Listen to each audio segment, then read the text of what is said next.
ஒரு பக்கம் இயேசு கிறிஸ்து சீக்கிரம் வரப்போகிறார் செய்தி ரொம்ப பிரபலமாய் சொல்லப்பட்டு வருகிறார்.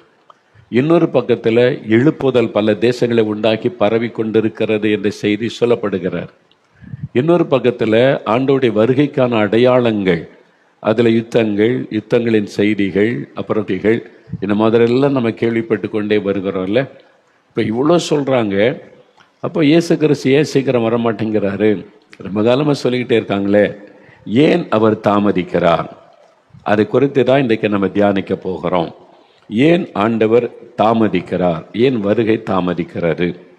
இதை குறித்து நம்ம பேசுறதுக்கு முன்னால் வசனத்திலிருந்து நான் உங்களோடு பேச போகிறேன். கர்த்தருடைய வசனம் என்ன சொல்லுது, ஏன் தாமதிக்கிறார் என்பதை குறித்து. அதுக்கு முன்னால் இப்போ என்ன நடக்கிறது, ஆண்டவர் சொல்லி இருக்கிற அடையாளங்கள் மத்தேயு 24 அதிகாரம் 4 to 14 வசனம் வரைக்கும் நீங்கள் வாசிக்கும் போது ஒரு காரியங்கள் சொல்லப்பட்டிருக்கிறார். மத்தேயு 4 to 14 வசனங்கள் வாசித்து பார்த்தீங்கன்னா, அந்த கடைசி காலத்தில் வருகை நகல என்ன யுத்தங்களின் செய்திகளை கேள்விப்படுவீங்க. பூமி அதிர்ச்சிகள் உண்டாகும், கொள்ள நோய் உண்டாகும், ஜனத்திற்கு விரோதமாய் ஜனம் எழும்பும், ராஜ்யத்துக்கு விரோதமாக ராஜ்யம் எழும்பும், பூமி அதிர்ச்சிகள் உண்டாகும். இதெல்லாம் அது மாத்திரம் இல்லை, கள்ள தீர்க்கதரிசிகள் எழும்புவாங்க, அநேகரை வஞ்சிப்பாங்க. கள்ளத்தனம், கள்ள போதகம், கள்ள ஆராதனை, கள்ள தீர்க்கதரிசனெல்லாம் வந்து மக்கள் அதனால ஏமாற்றப்படுவாங்க. அதனால தான் வஞ்சிக்கப்பட்டு போகாதபடி எச்சரிக்கையாருங்க. வஞ்சிப்பாங்க, பணத்துக்காக புகழுக்காக அவங்க கர்த்தருடைய வசனத்தையே சொல்லுவாங்க, இயேசுவின் பெயரையே சொல்லுவாங்க, ஆனால் வஞ்சிப்பாங்க அப்படின்னு இயேசுவே சொல்லியிருக்கிறார். அதப்போ அது மாத்திரம் இல்லை, உங்களை உபத்திரவத்துக்கு ஒப்பு கொடுப்பாங்க. நீங்கள் கிறிஸ்தவங்க, சுவிசேஷ அறிவிக்கிறவங்க, ஊழியம் செய்கிறவங்க, சபை உபத்திரப்படுத்தப்படும். அப்போ உங்களை கொலை செய்வாங்க, என் நாமத்தின் நிமித்த சகல ஜனங்களாலும் பகைக்கப்படுவீங்க அப்படிலாம் ஆண்டு சொல்லியிருக்கிறார். இதெல்லாம் ஒரு அடையாளம் என்பதாக. லூக்கா 21 அதிகாரத்திலும் அதை குறித்து நிறைய இயேசு சொல்லிக்கொண்டே வருகிறார். அப்படி சொல்ல பல இடங்களிலே மகா பூமி எதிர்ச்சி உண்டாகும். இப்போ உண்டாயிருக்கிற பூமி எதிர்ச்சி எல்லாம் சின்னது, இதுவே அசைவை உண்டாக்குது. இனிமேதான் பர்மாவில் உண்டானது, மியான்மரில். இனிமே வரப்போகிற பூமி எதிர்ச்சி மகா பூமி எதிர்ச்சி. இப்பவே சொல்றாங்க, டிவியில் 4 நாளைக்கு முன்னால சொல்றாங்க, இந்தியாவில் இருக்கிற புவியியல் ஆராய்ச்சியாளர்கள் சொல்லி இருக்கிறாங்க, இந்தியாவின் வடபகுதியில் மிகப்பெரிய அளவில் பூமி அதிர்ச்சி வரப்போகிறது. அது 9 பாயிண்ட் வருமா, 6 பாயிண்ட் வந்தாலே பெரிய பாதிப்பை உண்டாக்குது, 7னாலே பெரிய பாதிப்பு. அது மாதிரி இப்போ 9 பாயிண்ட் வரப்போகுதுன்னு டிவியில் சொல்கிறாங்க. நம்ம ஒரு டிவியில் தான் சொன்னாங்க. அது டெல்லி, இமயமலை பகுதி, உத்தரப்பிரதேசம், மத்திய பிரதேசம், இதெல்லாம் பெரிய பாதிப்பை உண்டாகும். 30 கோடி பேர் மரிப்பதற்கு சாத்தியம் இருக்கிறதுன்னு சொல்லியிருக்கிறாங்க. கவனிச்சிங்களா?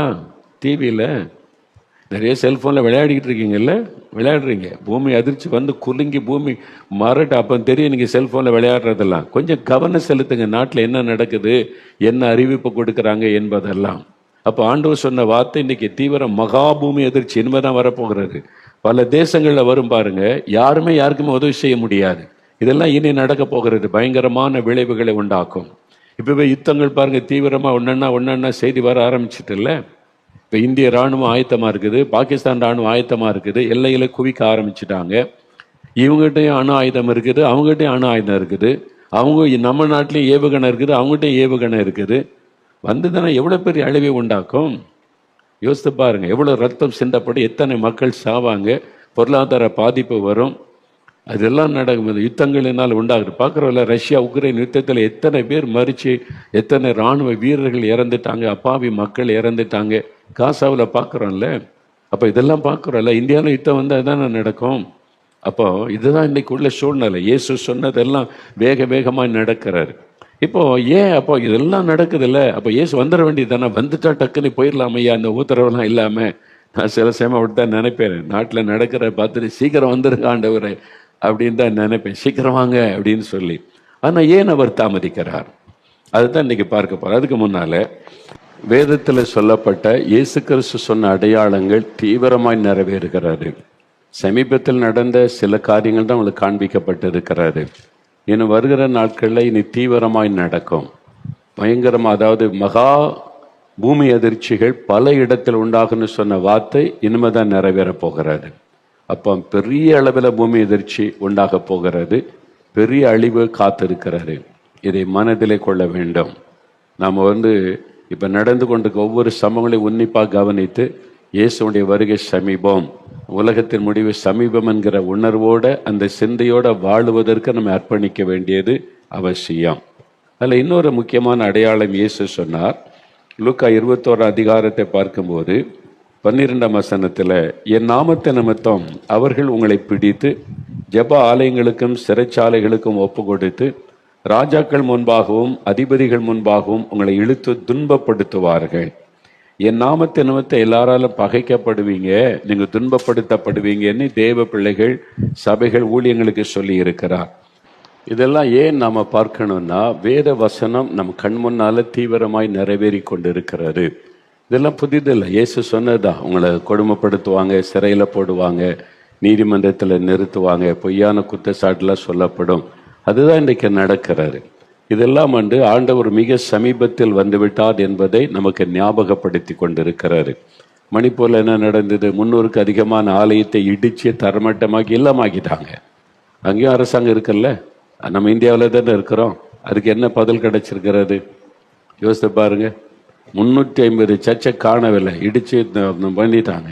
வீடுகளை அடித்து உடைச்சி கொண்டுட்டாங்க. இத்தனை வருஷம் ஆகிறது. அந்த மக்களுக்கு திரும்ப வழிபாட்டுத்தலம் கட்டி கொடுத்தாங்களா? கட்ட விடுறாங்களா?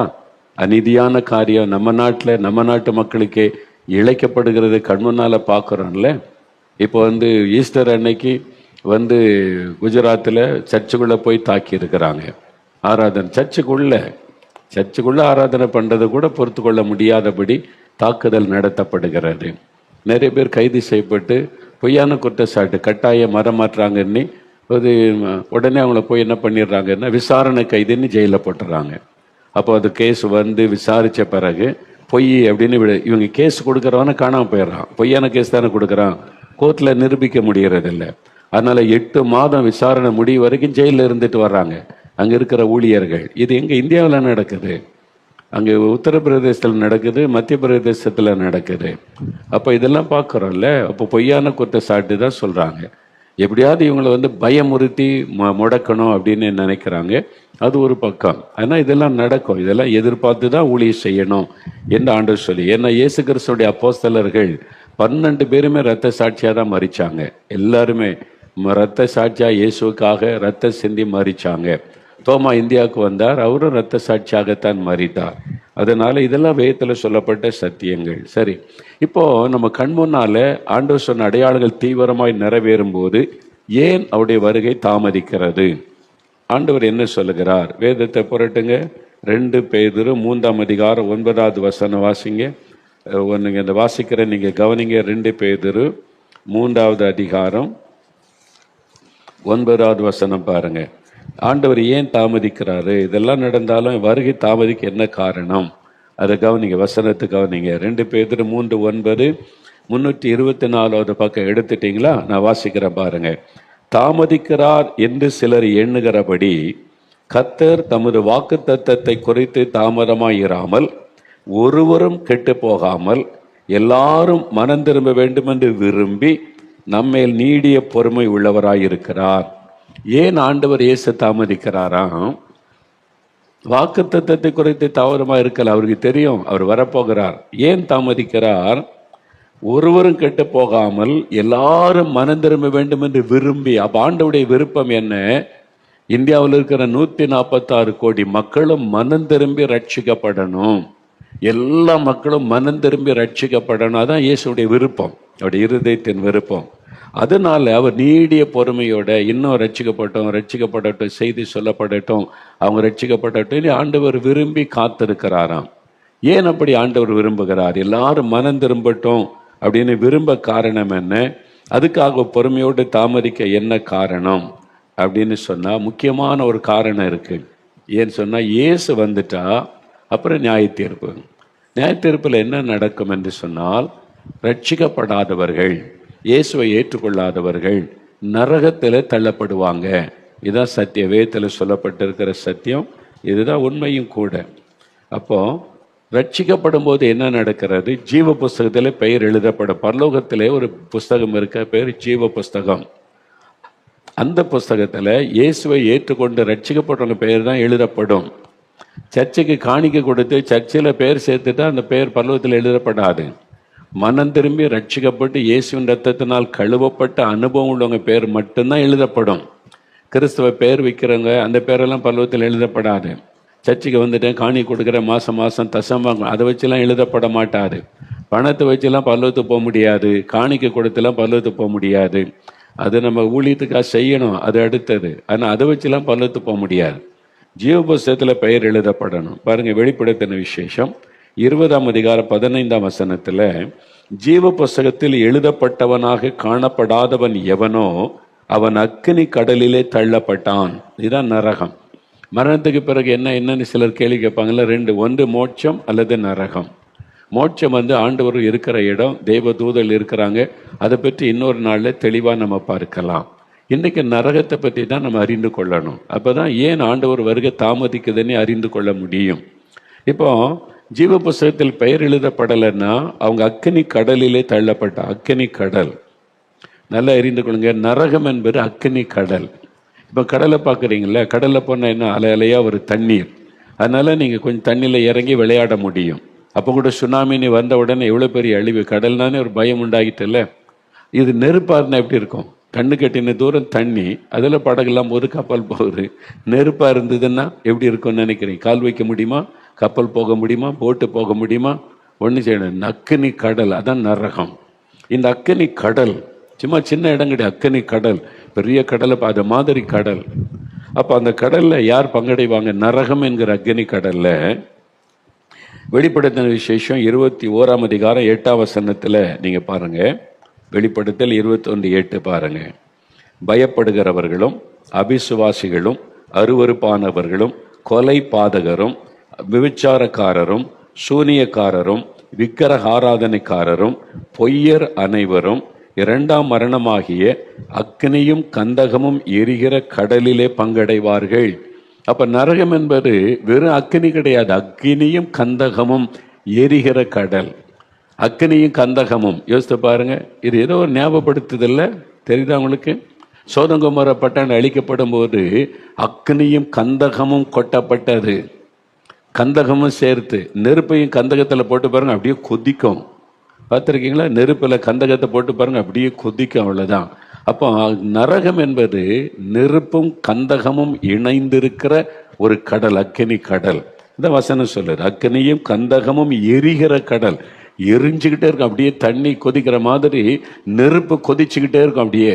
அதுதான் அக்கினி கடல், அதான் நரகம் என்பது. அப்போ ஒரு மனிதன் ரட்சிக்கப்படலைன்னா அவனுடைய ஆத்துமா அதுக்குள்ளே தள்ளப்படும். இயேசுவை ஏற்றுக்கொள்ளலை, ரட்சிக்கப்படலை, பாவத்திலே வாழ்கிறான். குடிகாரங்க, கொலைக்காரங்க, லஞ்சு வாங்குறவங்க, ஊழல் பண்ணுறவங்க, ஏமாத்துகிறவங்க, அப்போ ரட்சிக்கப்படாதபடி ஆண்டோருக்கு ஒப்பு கொடுக்காதபடி இஷ்டப்படி வாழுகிறவங்க, சர்ச்சுக்குள்ள அரசியல் பண்ணுகிறவங்க, ரட்சிக்கப்படாமல் ஜெபம் பண்ணாமல் வெறும் அதிகாரத்தை பண்ணி கொண்டு சர்ச்சில் வியாபாரம் பண்ணி கொண்டு சர்ச்சை பணத்தை கொள்ளையடித்து கொண்டு சர்ச்சை சொத்தை விற்று சாப்பிட்டு கொண்டு நான் பிஷப்பாக்கும் நான் அதிகாரியாக சொல்கிறவங்க எல்லாருக்குமே நரகம் இந்த அக்கினி கடல் தான். அதான் வசனம் சொல்லுது. அதனால மனம் திரும்பி ரட்சிக்கப்பட்டு ஒரு பரிசுத்த வாழ்க்கைக்கு ஒப்பு கொடுத்துடணும். அப்படி இல்லாட்டா மறிச்ச உடனே அக்கினி கடலுக்குள்ளே ஆத்மா பிரவேசித்து விடும். அப்போ ஆண்டோடைய வருகையில் நடக்க போகிற ஒரு காரியம் நியாய தீர்ப்பு, அப்புறம் நரகத்தின் அக்னி கடல். அப்போ அந்த ஆத்மா அக்னி கடலுக்குள்ள சில சொல்லுவாங்க, ஆண்டவர் ரொம்ப அன்புள்ளவர், அவர் நரகத்தெல்லாம் உண்டாக்கலை, இது இந்த கிறிஸ்தவங்க சும்மா பயமுறுத்துறதுக்காக சொல்றது அப்படின்னு சொல்லுவாங்க. சில கிறிஸ்தவ ஊழியர்களே அவனுக்கு தெரியும் நம்ம நரகத்துக்கு தான் போறோம்னு, அதனால தன்னை சமாதானப்படுத்தி கொள்ள அவனு சேர்ந்து சொல்லிக் கொள்றான். ஆண்டவர் நரகத்தெல்லாம் உண்டாக்கி இருக்க மாட்டார், அவர் எவ்வளவு அன்புள்ள ஆண்டவர் அப்படி சொல்லுவதை நீங்க கேட்டிருப்பீங்கல்ல. நரகம் மனிதனுக்காக உண்டாக்கப்படலை, முதல்ல அதை புரிந்து கொள்ளுங்க. நமக்காக மனிதர்களுக்காக ஆண்டவர் நரகத்தின் அக்னி கடலை உண்டாக்கல. பிறகு யாருக்காக உண்டாக்கி இருக்கிறாரு அப்படின்னு சொன்னா இயேசுவே சொல்றார் பாரு. இயேசு போய் சொல்லுவாரா? சொல்ல மாட்டார். இயேசு சொன்னதுதான் அவரே சொல்றார். மத்தேயு 25ஆம் அதிகாரம் 41வது வசனம் பாருங்க. மத்தேயு 25:41 வசனம் வாசிக்கிறேன். அப்பொழுது இடது பக்கத்தில் நிற்கிறவர்களை பார்த்து தேவன், சபிக்கப்பட்டவர்களே, என்னை விட்டு பிசாசுக்காகவும் அவன் தூதர்களுக்காகவும் ஆயத்தம் பண்ணப்பட்டிருக்கிற நித்திய அக்னியிலே போங்கள் என்பார். நல்ல கவனிங்க. அப்ப நரகம் அந்த அக்கினி கடல் யாருக்காக உண்டாக்கப்பட்டது? பிசாசுக்காகவும் அவனுடைய தூதர்களுக்காக தான் இதை ஆண்டவர் உண்டாக்கினார். அப்போ உலகத்தை முதல்ல சிருஷ்டித்த போது ஆண்டவர் நரகத்தை உண்டாக்கல, சாத்தானா மாறினான். தேவதூதன் சாத்தானாய் மாறி அவனோடு கூட ஒரு பெரிய கூட்டம், அதான் தேவர்கள் என்று அழைக்கப்படுறவங்க, பிசாசு கூட்டம், கோடிக்கணக்கான பிசாசு கூட்டம், அவங்களெல்லாம் சேர்த்துக்கொண்டு அவங்கெல்லாம் தேவனுக்கு ஒரு இடமா கலகம் பண்ணினவர்கள். அவங்க தான் பிசாசுகளாக அலைந்து கொண்டு இருக்கிறவர்கள். அவங்க தான் மக்களை பயமுறுத்தி அடிமைப்படுத்தி, நான் தான் உன்னை பாதுகாக்கிறது, நான் தான் அந்த தெய்வம் இந்த தெய்வம்னு சொல்லி எனக்கு அதை கொடு இதை கொடுன்னு கேட்டு இதெல்லாம் வாங்குற குறி சொல்லுவது, இதெல்லாம் செய்கிறது அந்த ஆவிகள், விழுந்து போன சாத்தானும் சாத்தானுடைய தூதர்களும் என்று வேதம் சொல்லுகிறது, நமக்கு பைபிளில் சொல்லுகிறது. அப்போ அந்த பிசாசுக்காகவும் அவனுடைய தூதர்கள் என்று சொல்லப்படுறாங்களே அந்த பேய் கூட்டம், அந்த கூட்டத்துக்காகத்தான் ஆண்டவர் அக்கினி கடலை ஏற்படுத்தினார் என்பதை வசனம் சொல்ல ஆயத்தமாக்கப்பட்டிருக்கிறது. அது பிசாசுக்காக அவனுடைய தூதர்களுக்காக ஆயத்தம் செய்யப்பட்டது. அப்புறம் இப்படி மனுஷன் உள்ள போறான்னா, சாத்தான் பார்த்தா எங்களுக்காக நரகத்தை ஆண்டவர் உண்டாக்கி இருக்கிறாரு, தனியா போக மாட்டோம், ஆண்டவரால் உண்டாக்கப்பட்ட மனிதர்களை நான் கூட்டமாக கூட்டிக்கிட்டு தான் உள்ள போகணும்னு சொல்லி மனிதர்களை வஞ்சித்து ஏமாற்றி பாவம் செய்ய வைத்து, அவங்க பாவம் செய்து மனம் திரும்பாமல் இயேசுவை ஏற்றுக்கொள்ளாமல் இருந்தால் நரகத்தின் அக்னியில தான் பங்கடைவாங்க. அது சாத்தானுக்கு தெரிந்துதான் மக்களை வஞ்சித்து ஏமாற்றி பாவத்துக்குள்ளாக்கி நரகத்துக்கு போவதற்கு வழி நடத்தி கொண்டே இருக்கிறான். அதைத்தான் வயசு சொல்லுகிறது. ஒரே ஒரு வழிதான் மோட்சத்துக்கு. இயேசு கிறிஸ்து சொன்னார், நானே வழியும் சத்தியமும் ஜீவனமாய் இருக்கிறேன், என்னை இல்லாமல் ஒருவனும் பரலோகத்துக்கு வர முடியாது. இயேசுவை இல்லாமல் பரலோகத்துக்கு வர்றதுக்கு வழியே கிடையாது. நீங்கள் தானம் தர்மம் பண்ணி வர முடியாது, புண்ணிய ஸ்தலங்களுக்கு போயும் வர முடியாது, ரொம்ப பக்தியாக நடந்து வர முடியாது. பாவத்தை விட்டு மனம் திரும்பி ரட்சிக்கப்படணும். உங்களுடைய பாவத்தை மன்னிக்கிற ஆண்டவரிடத்தில் வந்து அந்த ரட்சிப்பின் சந்தோஷத்தை பெற்று ஜீவ புஸ்தகத்தில் பெயர் எழுதப்பட்டவங்க மட்டும்தான் பரலோகத்துக்குள்ளே போக முடியும். மற்றவர்களின் அக்னி கடலை பங்கடைவாள் என்று வேதம் தெளிவாய் சொல்லி இயேசுவே சொல்லுகிறார். இயேசு மாதிரி நரகத்தை பற்றி பிரசங்கம் பண்ணது வேற யாரும் கிடையாது. அவர் நரகத்தை பற்றி தெளிவாக பேசியிருக்கார். அக்னி கடல் என்று ஆண்டவர் பேசி இருக்கிறார். இதை குறித்து இந்த அக்னி கடல் எப்படிப்பட்டது தெரியுமா? நித்திய அக்னியா, அது அழியாது, நித்தியமாக இருக்கும். வானமும் பூமி கூட ஒளிந்து போகும். ஆண்டவர் உண்டாக்குன நரகம் நித்திய காலமாக இருக்கும். மோட்சம் எப்படி நித்தியமோ நரகமும் நித்தியம். அப்படின்னா என்ன அர்த்தம் அப்படின்னு சொன்னால், நரகம் என்பது வேதனை உள்ள ஒரு இடம்.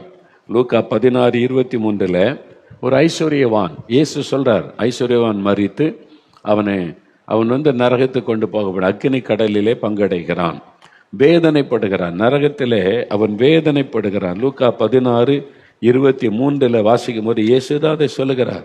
இது இயேசு சொன்னது, அதை மறந்துறாங்க. இயேசு கிறிஸ்துவே சொல்லுகிறார். லூக்கா சுவிசேஷம் 16:23 ஆண்டவர் சொல்றதை கவனிங்க.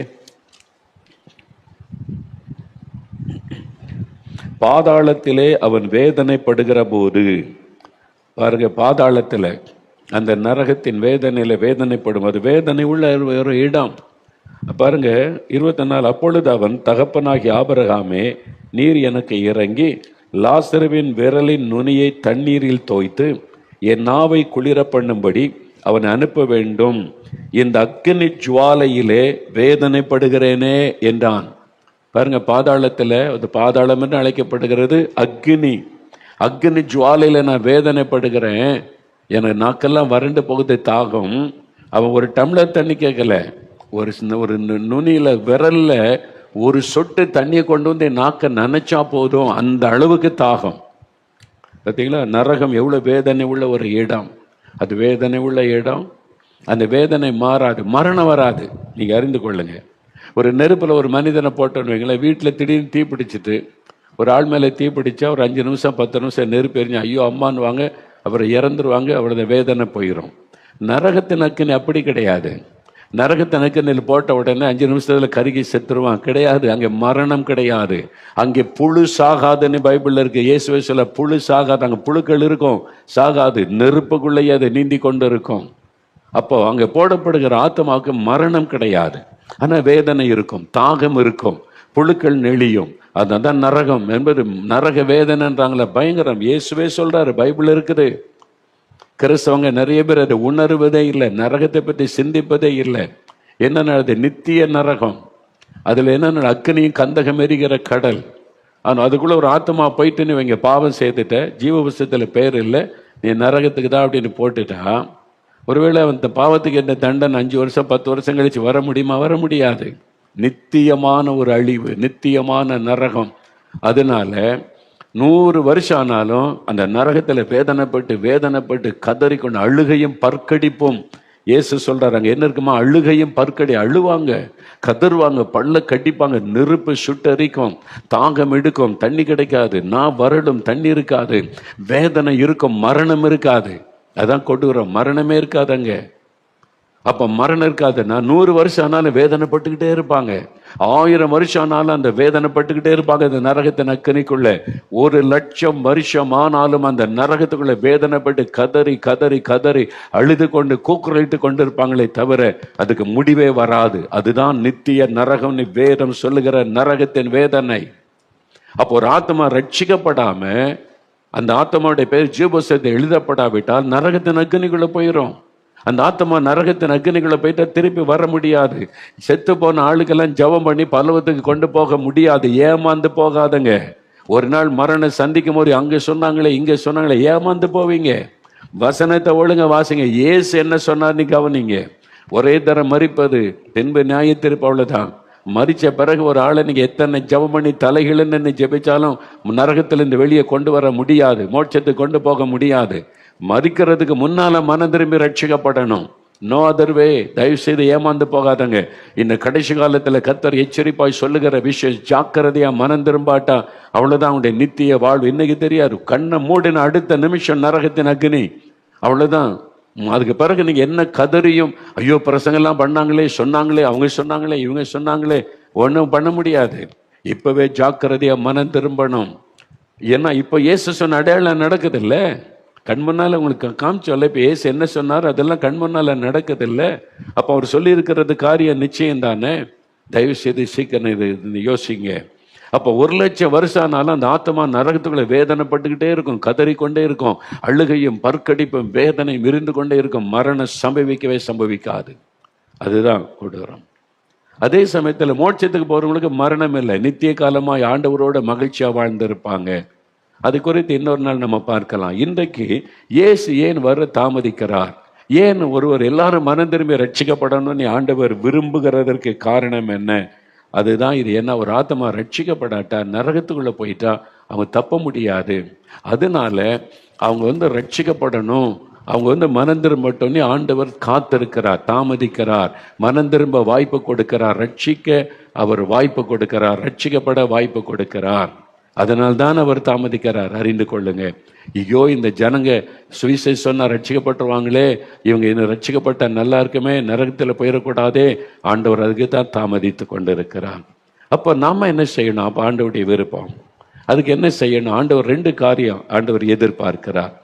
நாம் சபை, பாஸ்டர்மார்கள், சபை நடத்துறவங்க, நீங்க இதுல கவனம் செலுத்தாட்டா நியாய தீர்ப்பு நாள்ல நீங்க கர்த்தருக்கு முன்னால வெட்கப்பட்டு போயிருவீங்க. தயவு செய்து வசனத்தை தெளிவா கவனிங்க. இயேசு என்ன சொல்லுகிறார்?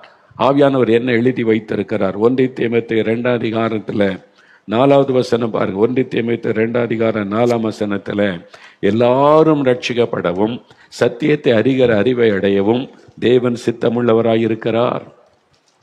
எல்லாரும் ரட்சிக்கப்படணும், சத்தியத்தை அறியணும், இதுதான் அவருடைய ஏக்கம். எல்லாரும் மனம் திரும்பிடணும். ஏன்னா நான் வந்துட்டா நரகம், அதுல தள்ளப்பட்டுட்டா அவங்க தப்ப முடியாது. அதனால அவர் தாமதிக்கிறார். ரட்சிக்கப்பட்டோம். இன்னைக்கு தினந்தோறும் ஜனங்க ரட்சிக்கப்படுறாங்கல்ல. நாம் அனுப்பியிருக்கிற மிஷினரிகள் மூலமாக ஒவ்வொரு மாதமும் ஆயிரக்கணக்கான பேர் ரட்சிக்கப்படுறாங்க. சேலத்தில் கூட்டம் நடத்துகிறோம், ஈரோடுல கூட்டம் நடத்துகிறோம். ஆயிரக்கணக்கான மக்கள் கண்ணீரோட மனம் திரும்பி ஒப்பு கொடுத்து ரட்சிக்கப்படுறாங்கல்ல.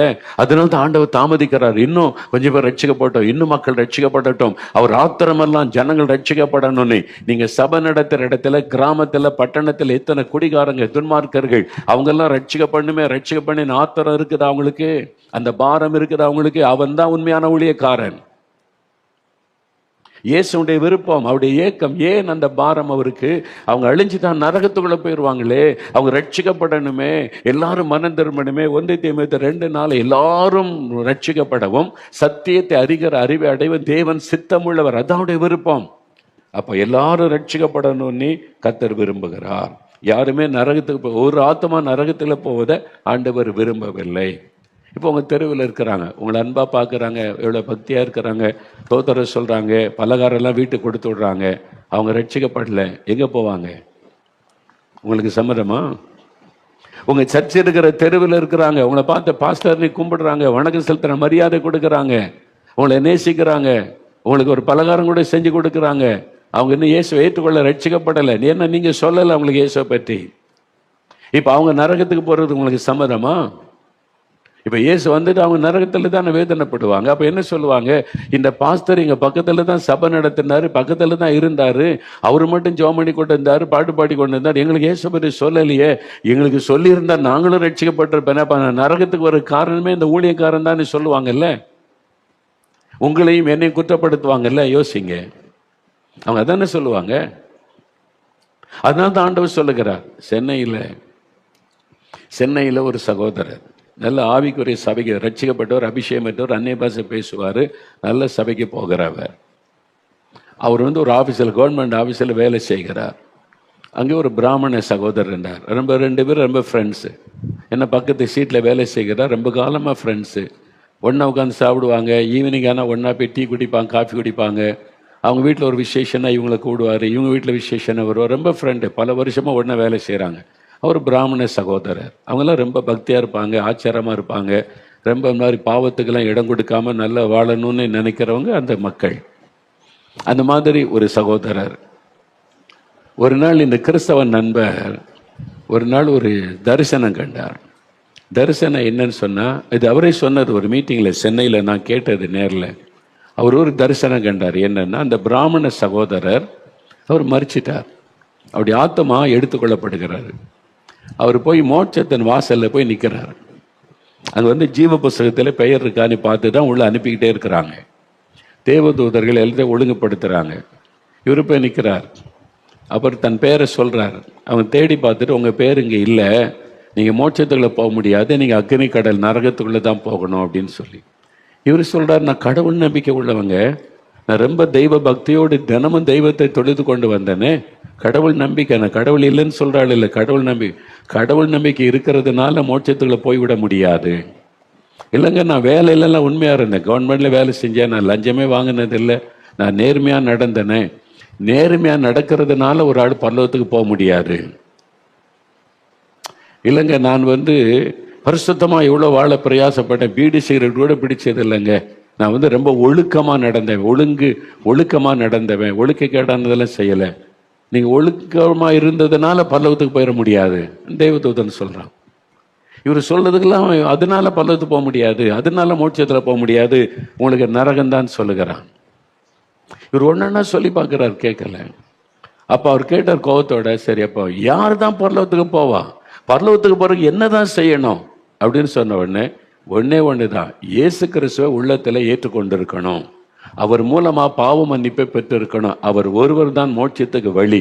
மனிதனுடைய பாவத்துக்காக சிலுவையில மரித்து பலியாகி ரத்த சிந்தி உயிர்த்தெழுந்தவர் அவர் ஒருவர் தான். அவர் மூலமா தான் பரலோகத்துக்கு போக முடியுமே தவிர வேற எதன் மீது இல்லை.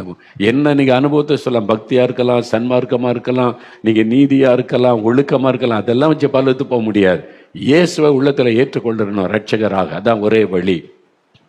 உடனே அந்த மோட்சத்தின் வாசல்ல நின்று அவர் கத்தினார், அப்படியானால் நான் இன்றைக்கு மோட்சத்தை இழந்து நரகத்துக்கு போவதற்கு காரணம், என் பக்கத்து சீட்டில் ஒரு கிறிஸ்தவன் இருந்தானே, 25-30 வருஷமா எனக்கு நண்பனாய் இருந்தானே, அவன்தான் நான் நரகத்துக்கு போவதற்கு காரணம் அப்படின்னு சத்தமிட்டான்.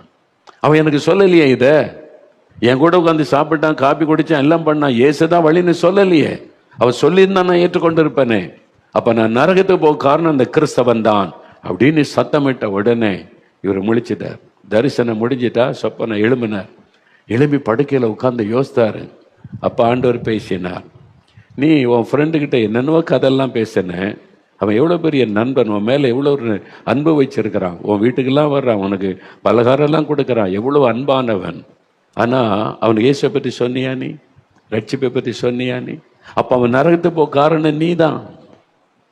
நல்லா யோசித்து கொள்ளுங்க. கிறிஸ்தவர்களே, ரட்சிக்கப்பட்டவர்களே, பாஸ்டர்மார்களே, ஊழியர்களே, என்னை சேர்த்து தான் சொல்றேன். சுவிசேஷகர்கள் என்று சொல்லிக்கொண்டு சுவிசேஷமே சொல்லாம வீடு வீடா சுத்தி கொண்டு இருக்கிறீங்க காணிக்கைக்காக. ஒரு ஆளுக்கு சுவிசேஷம் சொல்லுவதில்லை. எங்க போய் நிப்பீங்க வருகையில்? எந்த மூஞ்ச வச்சுக்கிட்டு இயேசுவை போய் சந்திப்பீங்க? எத்தனை பேருக்கு சொன்ன? எத்தனை பேரை நரகத்திலிருந்து மீட்டு மோட்சத்துக்குள்ள நடத்தினேன்னு ஆண்டவர் கேட்பாரு இல்ல சபை நடத்துறதா வேலை. சபை நடத்துறதுன்னா என்ன அர்த்தம்? சுவிசேஷத்தின் வேலைக்காகவும் வாசிங்க எபேசியர்ல 5 விதமான ஊழியமும் சுவிசேஷத்தை அறிவிக்கிற பொறுப்பும் இருக்கிறது. ஒரு சபை சுவிசேஷம் அறிவிக்காவிட்டால் அந்த சபை டேஞ்சர்ல இருக்குன்னு அர்த்தம். ஒரு ஊழியக்காரன் பாஸ்டரா இருக்கலாம், நீங்க அப்போஸ்தலரா இருக்கலாம், தீர்க்கதரிசியா இருக்கலாம், சுவிசேஷம் அறிவிக்காவிட்டால் நீங்க டேஞ்சர் ஜோன்ல இருக்கீங்கன்னு அர்த்தம். ஆண்டவர் கேட்பார்ல கணக்கு. உனக்கு எதுக்கு நான் அவனை அழைச்சேன், எதுக்கு சபை கொடுத்தேன்னு கேட்பார்ல. நான் பாட்டு பாடி டான்ஸ் ஆடிக்கிட்டே இருப்பேன். இருப்பியா நீ? வந்து ஆடு நரகத்துல. அங்கதான் ஆட்டெல்லாம் இருக்குது. நரகத்துல எல்லாம் அழுது கொண்டே ஆடுவாங்க. ஒன்னா இருக்க முடியாது. அலைகள் நக்கிரி அலைகளுக்குள்ள வந்து ஆத்மாக்களுக்கு சுவிசேஷம் சொன்னியா? பாவ மன்னிப்பை பற்றி சொன்னியா? மனம் திரும்புதலை பற்றி சொன்னியா? ரட்சிப்பை பற்றி சொன்னியா? இயேசுதான் வழி, இந்த பாவ மன்னிப்பை பெறணுன்ற செய்தியை நீ சொன்னியா? நீ கேட்பார்ல ஆண்டவர். இயேசு என்ன பிரசங்கம்? மனம் திரும்புங்கள், பரலோகராஜ்ய சமீபத்தில் அதான பிரசங்கம் பண்ணினார். சீசர்கள் அதான பிரசங்கம் பண்ணாங்க. எங்கும் உள்ள ஜனங்களும் மனம் திரும்ப வேண்டும் என்று கட்டளை கொடுக்கிறார். அதான பிரசங்கம் பண்ணாங்க. அன்னைக்கு அப்போஸ்தலர் ஊர் ஊரா என்ன பிரசங்கம் பண்ணாங்க? மனம் திரும்புதலை பற்றி பிரசங்கம் பண்ணதுனால தான் சிலுவையில் அறையப்பட்டாங்க, ரத்த சாட்சியா மரிச்சாங்க, அவங்க பாடுபட்டாங்க. யோசிங்க. அப்ப ஆண்டவர் என்ன இது ஏன் தாமதிக்கிறார்? எல்லாரும் மனம் திரும்பட்டும், ரட்சிக்கப்படட்டும், ஒருத்தராவது நரகத்துக்கு அந்த ஆத்திரம் அவருக்கு. அதனால தான் கண்ணீர் வடிக்கிறார். அழுது ஜபிச்சு அவனுக்கு கிண்டலா இருக்குல்ல. என்ன அவனுக்கு ஆத்மா கொடுத்த சிந்தை இல்லை, பாரம் இல்லை. அந்த ஆத்மா ரட்சிக்கப்படணுமே ஒரு பாரம் இயேசுக்குள்ள இருந்ததுனால அவர் அழுகிறார். அந்த பாரம், இயேசுவின் பாரம் நமக்குள்ள வந்தா அந்த அழுகையும் அந்த பாரம் ஆத்மா ரட்சிக்கப்படணும் எண்ணம் வரும். பவுல் சொல்லுகிறார், நான் மிகுந்த கண்ணீரோடு ஊழியம் செய்தேன், கர்ப்ப வேதனைப்படுகிறேன். ஒரு ஆத்மாக்குள்ள இயேசு உருவாக கர்ப்ப வேதனைப்படுகிறேன். அப்ப என்ன செய்யணும்? முதல்ல ஜெபம். அதான் ஆண்டவர் சொல்றாரு, ஜெபிங்க. 1 தீமோத்தேயு 2:1 நான் பிரதானமாய் சொல்லுகிற புத்தி என்னவெனில், இது யார் எழுதினது? பரிசுத்த ஆவியானவர் பவுலை கொண்டு விசுவாசிகளுக்கு எழுதினார். இயேசுவை பின்பற்றுகிற சீஷர்களுக்கு எழுதினார். உங்களுக்கும் எனக்கும் எழுதினார். நான் பிரதானமாய் சொல்லுகிற புத்தி என்னவெனில், எல்லா மனுஷருக்காகவும் விண்ணப்பங்களையும் ஜபங்களையும் வேண்டுதல்களையும் சோத்திரங்களையும் பண்ண வேண்டும். எல்லா மனிதருக்காக, உங்க கூட வேலை பார்க்குறவங்க, கூட படிக்கிறவங்க, கூட பிஸ்னஸ் பண்றவங்க, உங்க தெருவில் இருக்கிறவங்க, கிராமத்தில் உள்ளவங்க, உங்க பட்டணத்தில் உள்ளவங்க, உங்க மாநிலத்தில் உள்ளவங்க, உங்களுக்கு தெரிந்தவங்க, சொந்தக்காரங்க, எத்தனை பேர் இயேசு அறியாம இருக்கிறாங்க, எல்லா மனிதருக்காக நீங்க ஜெபிக்கணும். என்ன ஜெபிக்கணும்? அதான் சொல்லப்போ எல்லா மனிதரும் ரட்சிக்கப்படவும் சத்தியத்தை அறிகிற அறிவை அடையவும் ஜெபிக்கணும் 4ஆம் வசனத்துல. அப்ப எல்லாரும் ரட்சிக்கப்படணும், இயேசுவை அறியணும், சத்தியத்தை அறியணும் என்பதற்காக நம்ம ஜெபிக்கணும். அது முதலாவது காரியம். நீங்க ஜெபிச்சா அவங்க தொடப்படுவாங்க. நம்ம அழுது ஜெபிச்சோம்ல, இவ்வளவு நாள் ஜெபிக்கிறோம்ல, பலன் தான் பாருங்க. இப்ப அறுவடை. சேலத்தில் எவ்வளோ மக்கள் கண்ணீரோடு ஒப்பு கொடுத்தாங்க தெரியுமா? இப்போ மதுபான பழக்கம், பாவ பழத்து ஓப்பன் மைதானத்தில் மதுபானத்துக்கு அடிமை, போத வஸ்துகளுக்கு அடிமை, எனக்கு விடுதலை வேணும், பாவம் நீ உணர்றேன், வந்து ஒப்பு கொடுங்கன்னா ஆயிரக்கணக்காக வந்து ஒப்பு கொடுக்குறாங்க ஐயா. அப்போ அவங்க விடுதலைக்காக ஏங்குகிறாங்க, ரட்சிப்புக்காக ஏங்குகிறாங்க. அதனால தான் ஆண்டவர் தாமதிக்கிறார், இந்த மக்கள்லாம் ரட்சிக்கப்படணுமே அப்படின்னு சொல்லி. அப்போ மக்கள் வந்து தாகத்தோடு ஒப்பு கொடுக்குறாங்கல்ல, கண்ணீரோடு அழுது கொண்டு வந்து நிற்கிறாங்க. ஆண்கள், வாலிபர்கள் வந்து அழுது கொண்டு நிற்கிறாங்க, மனம் திரும்பி ரட்சிக்கப்பட விரும்புகிறாங்க. அந்த செய்தி சொல்லப்படாதான் காரணம். இப்போ அதனால தான் ஆண்டவர் சொன்னார், நீ போ, துரிதமா சொல்லு, என்ன முடியுமோ எல்லா மக்களுக்கு இந்த செய்தியை சொல்லுங்க என்பதாய். அப்போ முதல்ல நீங்க ஜெபிக்க வேண்டியது, எல்லாரும் ரட்சிக்கப்படணும், சத்தியத்தை அறிகிற அறிவை அடைய ஜெபிக்கணும். தினந்தோறும் ஜெபிங்க. அதுதான் வருகைக்கான ஆயத்தம். வருகைக்கு என்ன ஆயத்தம்? ஜபிக்கிறது. இயேசு சொன்னார்ல, லூக்கா 21 ஆண்டவர் என்ன சொன்னார் பாருங்க. லூக்கா 21:36 இந்த கடைசி கால ஆபத்தெல்லாம் வரும்னு சொன்னார்ல. பூமி எதிர்ச்சி, கொள்ள நோய் எல்லாம் வரும்னு சொன்னார். இந்தியாவில் பயங்கரமான பூமி எதிர்ச்சி, அதாவது 9 வரப்போகிறதாம். அந்த அளவுக்கு ஒரு பெரிய பாதிப்பு வரும். டிவியில் நம்ம ஊர் தமிழ் சேனலில் தான் பேசினாங்க, டிவி சேனலில். யாரும் ஒருத்தர் யூடியூப்பில் சும்மா உட்காந்து கற்பனையை பேசினது இல்லை, தெளிவாக சொன்னாங்க. இந்த புவியியல் வல்லுநர்கள் சொல்லி இருக்கிறாங்க, வட பகுதியில் பெரிய ஒரு பூமி அதிர்ச்சி வரப்போகுது. இதுவரை கண்டிராத பூமி அதிர்ச்சி, 30 கோடி பேர் மரிப்பதற்கு வாய்ப்பு இருக்கிறதுன்னு வான் பண்ணி இருக்கிறாங்க இந்தியாவில். இதுதான் இயேசு சொன்னார், மகா பூமி அதிர்ச்சி உண்டாகும். அப்ப இதுக்கு தப்ப பண்ணா என்னங்க வழி? அதான் லூக்கா 21:36 இனி சம்பவிக்க போகிற இந்த ஆபத்துகளுக்கு நீங்கள் தப்பணும். ஆனா நீங்க தப்பி இயேசுவின் வருகையில் அவரை சந்திக்க வேண்டுமானால் எப்பொழுதும் ஜெபம் பண்ணி விழித்திருங்கள். அதான் இயேசு சொன்னார், எப்பொழுதும் ஜெபம் பண்ணுங்க. அப்ப எப்பொழுதும் ஜெபிக்கணும்னா இவ்வளவு காரியத்துக்கு ஜெபிக்க வேண்டியது இருக்குது இல்ல, ஜெபிங்க, எப்பொழுதும் ஜெபிங்க என்று ஆண்டவர் சொல்லுங்க. அதனால ஜெபத்துக்கு முக்கியத்துவம் கொடுங்க. எல்லாருக்காக ஜெபிங்க. எல்லாரும் ரட்சிக்கப்படணும், சத்தியத்தை அறிவு அடையணும்னு ஜெபம் பண்ணுங்க. பிசாசு இதை அறிந்துதான் ஜெபத்தை தடுக்கிறதற்கு அதுக்கு ஊழியக்காரங்களே எழுப்பி இருக்கிறான். பைபிள் வச்சுக்கிட்டு ஜெபத்துக்கு விரோதமாய் பேசுகிற ஆட்கள் எல்லாம் பிசாசு எழுப்பிட்டான். ஏன்னா பிசாசுக்கு ஊழியம் செய்யற ஊழியர்கள் கடைசி காலத்தில் எழும்புவாங்கல்ல, இப்பவே எழுப்பிட்டாங்க. அது மாதிரி செய்து கொண்டிருக்கிறார். நீங்க நாம் வஞ்சிக்கப்படாதபடி எச்சரிக்கை இருக்கணும். ரெண்டாவது, மார்க் 16:15 இயேசு சொன்னார், உலகமெங்கும் போய் சர்வ சிருஷ்டிக்கும் சுவிசேஷத்தை அறிவிங்க. முதல்ல ஜெபிக்கணும், எல்லாரும் ரட்சிக்கப்படணும், சத்தியத்தை அறியணும், ஜெபிக்கணும். ரெண்டாவது, எல்லாருக்கும் சுவிசேஷம் அறிவிக்கணும். அதான் இயேசு சொன்ன கட்டளை. சபையினுடைய பிரதான நோக்கம் என்ன? சுவிசேஷம் அறிவிக்கிறது. சுவிசேஷம் எந்த ஊழியக்காரனா இருந்தாலும் சுவிசேஷம் அறிவிக்கணும். இயேசுவின் நற்செய்தியை சொல்லணும்ல, அவருடைய செய்தியை மற்றவங்களுக்கு அறிவிக்கணும்ல. அப்போ சுவிசேஷத்தை அறிவிக்கணும். சபை தினம் வாரந்தோறும் சுவிசேஷம் அறிவிக்கணும். நீ சுவிசேஷகனா இருந்தால் தினந்தோறும் போ, கிராமத்தில் போய் 4 பேருக்கு ஒரு கைப்பறுதி கொடுத்தா சுவிசேஷத்தை, என்னென்ன வாய்ப்பு கிடைக்குது சுவிசேஷத்தை சொல்லணும். பாவத்தை குறித்து பேசணும், மனம் திரும்புதல் குறித்து சொல்லணும், ரட்சிப்பை குறித்து சொல்லணும், பரலோக பாக்கியத்தை குறித்து சொல்லணும், இயேசு ஒருத்தர் தான் வழி என்பதை சொல்லணும். அதான் சுவிசேஷம். அப்ப அதுக்கு தான் இன்றைக்கு ஆண்டவர் நம்மை துரிதப்படுத்துகிறார். அதனால தான் இப்ப இந்த வருஷத்துல இது 50 கோடி பேருக்கு இந்தியாவில் சுவிசேஷம் சொல்லணும் ஆண்டவர் சொல்லி ஜெபி. கடந்த 3 வருஷத்துல 1 கோடிக்கும் அதாவது 10 கோடிக்கும் அதிகமான பேருக்கு நாங்கள் சுவிசேஷம் அறிவித்திருக்கிறோம். இன்னும் 30-40 கோடி பேருக்கு அறிவிக்கணும். இப்ப அதைத்தான் தீவிரமா ஜெபம் பண்ணி திட்டமிட்டு செயல்படுத்தி கொண்டு இருக்கிறோம். இயேசுடைய பிரதான கட்டளையை நிறைவேற்றணும். அதுல ஒவ்வொரு கிறிஸ்தவர்களுக்கும் பங்கு இருக்கிறது, ஒவ்வொரு ஊழியருக்கும் பங்கு இருக்கிறது. யாரும் எனக்கு தரிசனம் எல்லாம் சொல்ல முடியாது. கர்த்தருடைய வார்த்தை இருக்குது இல்ல, கர்த்தருடைய வார்த்தை இருக்குது. நீ ஜெபிக்கணும், சுவிசேஷம் அறிவிக்கணும் என்பது. அதனால இதுதான் பிரதானம். அதுக்கு தான் ஊழியக்காரன், அதுக்கு தான் நம்ம ரட்சிக்கப்பட்டு இருக்கிறோம். அதனால தீவிரமா அறிவிக்கணும். அப்ப இயேசுடைய வருகை தாமதிக்க என்ன காரணம்? ஜனங்க நரகத்தில் அழிஞ்சிடக்கூடாது, அந்த நித்திய நரகத்தில் போயிடக்கூடாது, அவங்க மனம் திரும்பி ரட்சிக்கப்படணும். அதுக்கு பொறுப்பு நம்மகிட்ட தான் இருக்குது. ஆண்டவர் அந்த காரியத்தை நம்மகிட்ட தான் தந்திருக்கிறார். ரட்சிக்கப்பட்ட ஒவ்வொருவருக்கும் அந்த பொறுப்பு இருக்கு. நீங்க வேலை செய்யலாம், பிசினஸ் பண்ணலாம், எல்லாருக்குமே அந்த உத்தரவாதம் இருக்கணும். நான் இந்த இயேசுவை எல்லாருக்கும் சொல்லணும், இந்த ரட்சிப்பை பற்றி சொல்லணும், அவங்கள ரட்சிப்புக்குள்ள நடத்தணும், நரகத்தை நோக்கி போகிற அந்த மக்களை ஆண்டவர் பக்கமா திருப்பணும். அதுக்கு தான் நற்செய்தி கூட்டம். இது அவங்களுக்கு தெரியாது. கிறிஸ்தவர் அல்ல, மதவாதிகளுக்கு தெரியாது. அவங்க மதம் மாத்துறாங்க, மதமா பார்ப்பாங்க. நம்ம மதம் கிடையாது, மோட்சத்துக்கு வழி இயேசுதான். அந்த ஆத்திரத்துல தான் இவங்க அழிஞ்சிடக்கூடாதுன்னு செய்யற மதத்துக்கு ஆள் சேர்க்கிறதுல நம்ம ஊழியம். பரலோகத்துக்கு ஆள் சேர்ப்பது தான் நம்ம ஊழியம். நரகத்துக்கு போகிறவங்கள மோட்சத்துக்கு என்னராய் திருப்புவது, அதுதான் ஆண்டவர் எதிர்பார்க்கிறார். அதுதான் அவருடைய உள்ளத்தின் பாரம். அதுக்கு தான் அவர் தாமதிக்கிறார். அப்போ நாம் செய்ய வேண்டிய காரியம், எல்லா ரட்சிக்கப்பட்ட தேவ பிள்ளைகளும் அதனால தான் தினமும் ஜெபம் பண்ணுங்க, எல்லாரும் ரட்சிக்கப்பட்ட ஜெபம் பண்ணுங்க. வாரத்துல ஒரு நாளாவது போய் கைப்பறுதி கொடுத்தாவது இயேசு உங்களை நேசிக்கிறான்னு சொல்லுங்க. அவங்க விளக்கமா கேட்டா மனம் திரும்புதல், ரட்சிப்பு, பரலோகத்துக்கு போகிறதை பத்தி பேசுங்க. மரணத்துக்கு பிறகு என்ன நடக்குன்னு கைப்பறுத்திலாம் இருக்குது, நம்ம அச்சடித்து வைத்திருக்கிற போய் கொடுங்க. எப்படியாவது இயேசுவங்க அறிந்து கொள்ளணும். அந்த ஆத்திரத்துல தான் ஊழியம் செய்கிறோம். அந்த ஒரு பாரத்துல தான் எப்படியாவது ஜனங்க ரட்சிக்கப்படணும். நீங்க டிவியில பாக்குறீங்களா, ஒவ்வொரு நிகழ்ச்சியில எவ்வளவு பேர் பாவத்துல இருந்து மனம் திரும்புறான், மதுபானத்தில் இருந்து, போதை வஸ்துகள் இருந்து கண்ணீரோடு மனம் திரும்பி ரட்சிக்கப்பட்டன்னு சாட்சி சொல்றாங்கல்ல, பாக்குறீங்கல்ல நீங்க. அதுக்கு தான் இந்த ஊழியம். ஆத்மா ரட்சிக்கப்படணுமே, அவங்க பரலோகத்தின் பாக்கியத்தை பெறணுமே, நரகத்தின் அக்கினிக்குள்ளே போய்விடக் கூடாதே என்பதற்கு தான் ஊழியம்.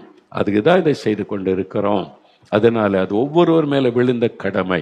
நீங்க எதுக்கு ஊழியம் செய்றீங்க யோசிச்சு பாருங்க. கர்த்தர் அழைச்சார், எதுக்கு அழைச்சார்? ஊழியம் செய்ய அழைச்சார். எதுக்கு ஊழியம் செய்ய அழைச்சாரு? எதுக்கு? உங்களை ஆசீர்வதிச்சு நீ எந்த வீட்டு மேல வீடு கட்டு, காருக்கு மேல கார் வாங்கி நீ பெரிய பணக்காரனா இருக்கதான் நான் உன்னை அழைச்சிருக்கேன். அதுக்கா? 4 பேருக்கு சுவிசேஷம் சொல்லு, 4 பேரை ரட்சிப்புக்குள்ள நடத்து. அறியாமைக்குள்ள இருக்கிறாங்க, நரகத்தை நோக்கி போறாங்க, அவங்கள மோட்சத்துக்கு என்ன திருப்பி கொண்டு வா. மகனே, மகளே, அந்த ஊழியத்தை செய்யி தான் கர்த்தர் நம்ம எல்லாரையும் நம்பி நம்மளை நோக்கி பார்க்கிறார். அப்ப அதுதான் இன்னைக்கு நம்ம தீவிரமா செய்யணும். அதனால இதை மனசுல கொண்டு அவர் தாமதிக்க காரணம், ஆத்துமாக்களை நேசிக்கிறார், ஆத்துமாக்களுக்காக பரிதபிக்கிறார். ஜனங்கள் நரகத்தில் அழிந்திடக்கூடாதே என்ற ஒரு பாரம் உள்ளத்தை அழுத்துகிறார். அதனாலதான் அவர் தாமதிக்கிறார். தாமதிச்சு நம்ம பார்க்கிறார், நம்ம செய்வோன்னு எதிர்பார்க்கிறார். போய் சொல்லுங்க அவங்க ரட்சிக்கப்படணுமே அப்படின்னு சொல்லி. அதுக்கு தான் நம்ம இடைவிடாமல் ஊழியம் செய்கிறோம். பவுல் சொல்றாருல, இரவு பகல என் மீது விழுந்த கடமை, நான் சுவிசேஷத்தை பிரசங்கித்து வந்து மேன்மை பாராட்ட இடமில்லை, அது என் மீது விழுந்த கடமை நான் செய்யணும். அப்போ நம்மளை காப்பாற்றினார்ல ஆண்டவர், நரகத்துக்கு தப்பித்து கொள்கிற பாக்கியத்தை நமக்கு தந்திருக்கிறார்ல, அதை நம்ம மற்றவங்களுக்கு சொல்லணும்ல, அந்த அனுபவத்தை மற்றவங்களோட பகிர்ந்து கொள்ளணும்ல, ஒவ்வொருவரும் சொல்லணும். எல்லாருக்கும் கடமை இருக்கிறார். அதனால இன்றைக்கு ஆண்டவர் எதிர்பார்க்கிறது அதுதான். அதனால நம்ம ஜெபிக்க நினைப்போம். எல்லாரும் ஒரு 5 நிமிடம் ஜெபிக்க போகிறோம். அப்படியே கண்களை மூடுங்க, முடிந்தா முழங்கால் படியிட்டு கொள்ளுங்க. ஆண்டவரே, நீர் வருவதற்கு தாமதம் ஏற்படுவதற்கு என்ன காரணம் என்பதை எங்களுக்கு விளங்க பண்ணி இருக்கிறேன். எல்லாரும் ரட்சிக்கப்படணும், ஒருத்தர் கூட நரகத்தில் அழிஞ்சிடக்கூடாது, ஒருவர் கூட நரகத்தின் அக்கினிக்குள்ள போயிடக்கூடாது, அந்த நித்திய அக்கினிக்குள்ள ஆத்மா போய்விடக்கூடாதுன்ற ஒரு ஆத்திரம், அந்த அன்பு ஆத்மாக்கள் மக்கள் மேல உள்ள அன்புனால நீர் தாமதிக்கிறீர் ஆண்டவரே. இந்த சமயத்துல நான் செபிக்கணுமே, எல்லாரும் ரட்சிக்கப்படவும் சத்தியத்தை அறிவை அடைய நான் செபிக்கணும். என்ன ஒப்பு கொடுக்கிறேன், ஒப்பு கொடுத்து ஜெபிங்க, ஒப்பு கொடுங்க. வாலிப தம்பி ஒப்பு கொடுங்க, வாலிப மகளை ஒப்பு கொடு ஐயா, ஊழியக்காரர்கள் ஒப்பு கொடுங்க. ஆண்டவரை, நீ அமர்ந்திருக்க மாட்டேன், வெறும் சர்ச்சில் ஆராதனை நடத்துவது மட்டும் என் வேலை அல்ல. மந்தையில் இல்லாத ஆடுகளை கொண்டு வரணும், மந்தையில் இல்லாத ஆடுகளுக்கு சுவிசேஷம் சொல்லணும். மந்தையில் இல்லாத ஆடுகள், நரகத்தை நோக்கி ஓடிக்கொண்டிருக்கிற ஆடுகளை தடுத்து நிறுத்தி அவங்களை மோட்சத்துக்கு நேராய் நடத்தணும். ஆண்டவரே, அதற்கு கிருபை தாரும். என்னை ஒப்பு கொடுக்கிறேன், ஒப்பு கொடுங்க, ஒப்பு கொடுங்க. வாலிப தம்பி ஒப்பு கொடுங்க, வாலிப மகளை ஒப்பு கொடுங்க, ஊழியர்களை ஒப்பு கொடுங்க. ஆண்டவரே, நீர் விரும்புகிற ஊழியத்தை நிறைவேற்ற, நீர் பாரப்படுகிற ஊழியத்தை நிறைவேற்ற, எல்லா ஜனங்களும் ரட்சிக்கப்படணுமே, நரகத்துக்குள்ள போயிடக்கூடாதே, அக்கினி கடலுக்குள்ள அழிஞ்சிடக்கூடாதே. ஆண்டவரே, பரலோக பாக்கியத்துக்குள்ள வரணுமே. எல்லாருக்காக சிலுவை சுமந்தீங்க, எல்லாருக்காக ரத்த சிந்தினீங்க, எல்லாரும் ரட்சிக்கப்படணுமே. எங்க சொந்தக்காரங்க எல்லாம் ரட்சிக்கப்படணும், எங்க கிராமத்தின் மக்கள் எல்லாம் ரட்சிக்கப்படணும், எங்க பட்டணத்தின் மக்கள் எல்லாம் ரட்சிக்கப்படணும், எங்க அபார்ட்மெண்ட்ல இருக்கிற எல்லா குடும்பமும் ரட்சிக்கப்படணும், என் கூட வேலை பார்க்கிறவங்க எல்லாம் ரட்சிக்கப்படணும், என் ஃப்ரெண்ட்ஸ் எல்லாம் ரட்சிக்கப்படணும். ஒருவர் கூட நரகத்துல போயிடக்கூடாதே, அக்னி கடலுக்குள்ள போயிடக்கூடாதே. ஆண்டவர், அவங்க எல்லாம் பரலோகத்துக்கு வரணுமே. நான் அவங்களுக்காக ஜெபிக்கிறேன், மனம் திரும்புதலுக்காக ஜெபிக்கிறேன், சத்தியத்தை அறிவதற்காக ஜெபிக்கிறேன். நீங்க அவங்களை தொடரணும், அவங்களை சந்திக்கணும், அவங்களை வெளிப்படுத்தணும். அவங்க ஒருவராவது நரகத்தின் அக்னியில போயிடக்கூடாது. நான் அதற்காக ஜெபிக்கிறேன், ஜெபிக்க ஒப்பு கொடுக்கிறேன். இன்று முதல் இந்த பாரம் என் உள்ளத்தில் வரட்டும், என்னை ஒப்பு கொடுக்கிறேன். ஆண்டவரே, நாங்க அறிவிக்கணுமே, அறிவிக்கணுமே, அவங்களுக்கெல்லாம் சொல்லணுமே, இந்த நற்செய்தியை சொல்லணுமே, பரலோக பாக்கியத்தை குறித்து சொல்லணுமே, பாவ மன்னிப்பை தரக்கூடிய இயேசுவை அறிவிக்கணுமே. எல்லாருக்கும் சுவிசேஷத்தை அறிவிங்கன்னு சொன்னீரேன். நான் சுவிசேஷத்தை அறிவிக்காதிருந்தால் எனக்கு ஐயோ என்று பவுல் சொன்ன மாதிரி அந்த சாபத்துக்குள்ள அநேக கிறிஸ்தவங்க நாங்க இருக்கிறோமே. அறிவிக்கணும் ஆண்டவரே. இயேசுவை அறிவிக்காவிட்டால் அது சாபம், இயேசுவை அறிந்தும் அறிவிக்காவிட்டால் அது சாபம். நான் இயேசுவை அறிவிக்காவிட்டால் அது எனக்கு ஐயோ என்று பவுல் சொல்லுகிறார். நீங்க அது ஒரு சாபத்தை குறிக்கிற வார்த்தை. ஆண்டவரிடத்தில் சொல்லுங்க, ஆண்டவரே, நானும் மற்றவங்களுக்கு அறிவிப்பேன், சொல்லுவேன், அட்லீஸ்ட் ஒரு கைப்பறதியாவது கொடுப்பேன், ஒரு புஸ்தகமாவது வாங்கி கொடுத்து இயேசுவை அவங்க அறிந்து கொள்ள செய்வேன் என்று சொல்லுங்க. சொல்லுங்க, ஒவ்வொருவரும் ஒப்பு கொடுங்க, ஒப்பு கொடுங்க. அப்படியே வலதுகரம் உயர்த்தி, ஆண்டவரே, இன்றைக்கு இந்த வார்த்தைகளை கேட்கிற எங்களோடு நீர் பேசுகிறீர், ஒவ்வொருவரோடும் பேசுகிறீர். நீர் வருவதை தாமதிப்பதற்கு என்ன காரணம் என்பதை விளங்க பண்ணினீர். ஒருவராவது கெட்டு போக கூடாது, ஒருவராவது நரகத்தில் போயிடக்கூடாது, அந்த அக்கினி கடலிலே போயிடக்கூடாது. எல்லாரும் ரட்சிக்கப்பட்ட பரலோகத்துக்கு வரணும்னு நீங்க விரும்புறீங்க. அந்த விருப்பத்தை நான் நிறைவேற்றணும், நாங்க நிறைவேற்றணும். அதற்காக நான் ஜெபிக்கணும், சுவிசேஷத்தை சொல்லணும், ஜனங்களை பரலோகத்துக்கு நேராய் நடத்தணும். அதற்கு ஒப்பு கொடுக்கிற ஒவ்வொருவர் மீது உம்முடைய அபிஷேகத்தை ஊற்றுங்க, உம்முடைய வல்லமையை ஊற்றுங்க. ஒவ்வொருவருக்குள்ள இந்த பாரம் பெருகட்டும். எப்படி ஆகிலும் ஜனங்களை பரலோகத்துக்கு நேராய் வழி நடத்த வேண்டும் என்ற பாரம் பெருகட்டும். எல்லாருக்குள்ள இந்த தரிசனம் உண்டாகட்டும், எல்லாருக்குள்ள இந்த ஆத்திரம் உண்டாகட்டும். இயேசுவின் விருப்பத்தை நிறைவேற்றுகிற சிந்தை உண்டாகட்டும். சுவிசேஷத்தை அறிவிக்கிற சிந்தை எனக்கு தாரும், எங்களுக்கு தாரும், எங்கள் எல்லாருக்கும் தாரும், எங்கள் சபையில தாரும், எல்லா ஊழியர்களுக்கும் தாரும். ஆண்டவரே, நாங்கள் தீவிரமாய் வேகமாய் இந்த சுவிசேஷ செய்தியை சொல்ல எங்களை அர்ப்பணிக்கிறோம், எங்களை ஒப்பு கொடுக்கிறோம். கிருபை தாரும், பலன் தாரும், உதவி செய்யும். ஆண்டவரே, எங்களோடு பேசினீர், எங்களை உணர்த்தினீர், எங்களை அர்ப்பணிக்க வைத்தீர். உமக்கு நன்றி. இயேசு கிறிஸ்துவின் நாமத்தில் ஜெபிக்கிறோம் பிதாவே, ஆமென்.